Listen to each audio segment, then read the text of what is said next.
over the years, I've developed these different terms that help kind of name something, like name either a strategy to make it simpler, to name an understanding. And I do this a lot. And one of the things I've named is something called look, listen, and learn. And it's something we talk about so much.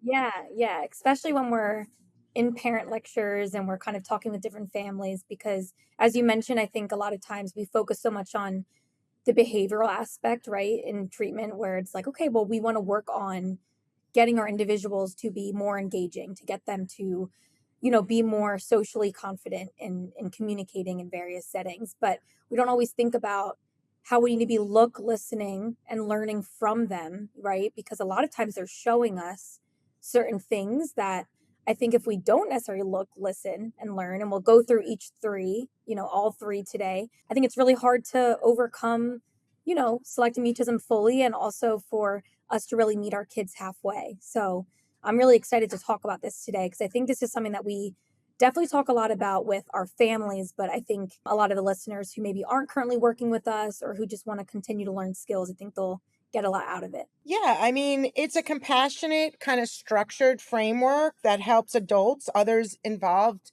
in either parenting or the education or treatment of individuals with selective mutism, but honestly, basically their everyday life. I mean, we can just take SM off the table and say why look, listen, and learn is just so important because our kids, our teens, adults struggling, anyone with anything is telling us so much Mhm. by what they don't even say. Right. And when we start to look, and I don't mean stare, by the way, listeners, I just mean kind of look at the situation, listen to what they're saying or not saying, and learn from that. What are they telling us by all of this? Their behaviors, their affect in so many ways, how they're engaging, how they're communicating, how they're doing in school. Are they struggling in any way? What are they telling us? And that's what look, listen, and learn is.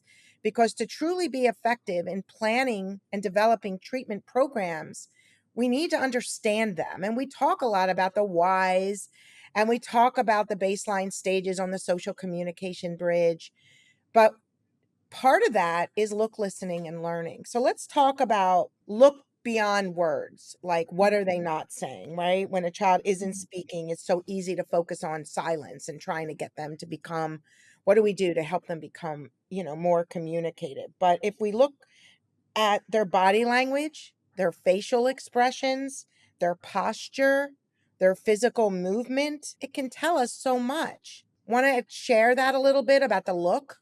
Yeah, I mean, I think that again, our population really shows us so much more beyond the words because many of our individuals that we work with are, nonverbal and shut down in many different instances when they're not feeling as comfortable. So the look piece is super important because, as you mentioned, those subtleties, right? Those like nonverbal subtleties or a shift in body language really goes so far and can really set our kids up with so much more success if we're starting to become aware of that. So for example, let's say, let's say I'm working with a family and there's a, 9-year-old child, right? And let's say they have a family gathering.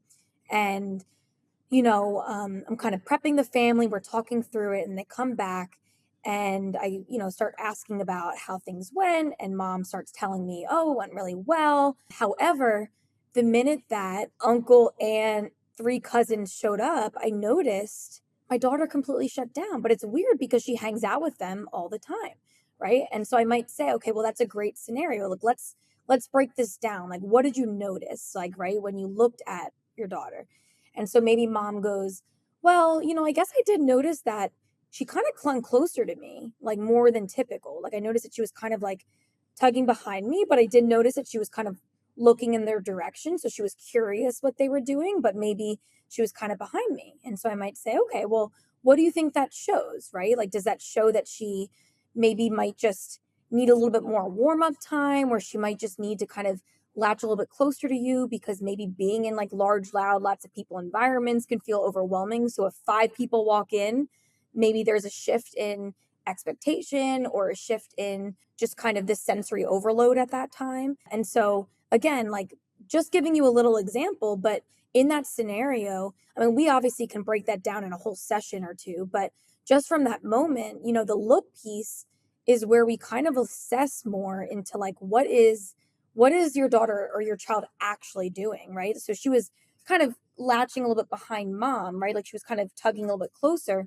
So in that scenario, to me, as a provider, I could say, well, let's look at that a little bit, right? Like what is that showing us? And so I do think that if we're kind of ignoring those pieces, right, and we're just trying to get her to, well, I wanted her to say hi to uncle, I wanted her to say hi to cousin, right? But we're not seeing that aspect of she's just not there yet. She needs to kind of maybe have a little bit of that warm up time. She's showing you through her actions that she's kind of behind you a little bit because she needs a little bit more of that space to kind of get acclimated again. Maybe just she might have some sensory challenges, right, with some of her contributing whys. So that would be an instance where I would focus so much on that look piece before we even get to listening and learning from that as well. So the looking piece to me is kind of the changes in her facial expression. Maybe she's like looking down, maybe she's, hiding behind mom. So the proximity, right? Like you mentioned, like maybe we're wanting to be a little bit further away. You might gaze a little bit. So there's so many nonverbals that she's showing us in that moment.